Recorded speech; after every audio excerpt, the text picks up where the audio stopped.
troisième producteur d'or en Afrique, le Mali franchit une étape décisive pour reprendre le contrôle de ses ressources minières. Le mardi 30 juin 2026, le Conseil national de transition a approuvé la création de l'Office malien des substances précieuses.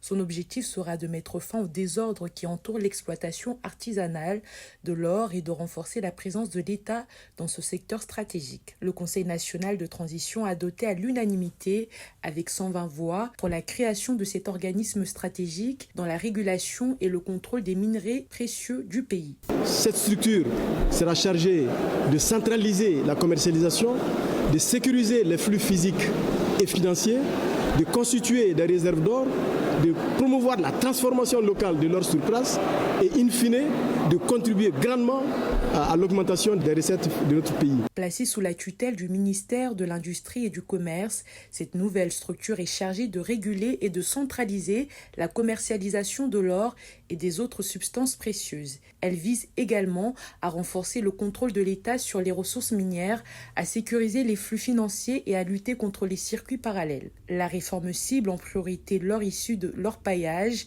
et des petites exploitations minières, un segment dont les volumes échappent en grande partie aux statistiques officielles.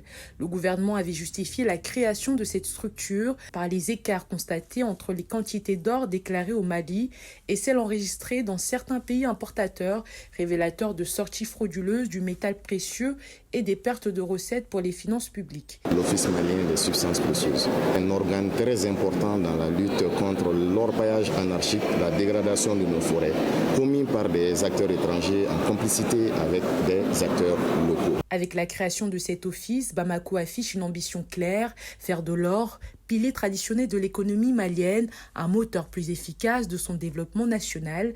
Reste désormais à transformer cette loi en réalité tangible pour mieux contrôler les circuits d'exploitation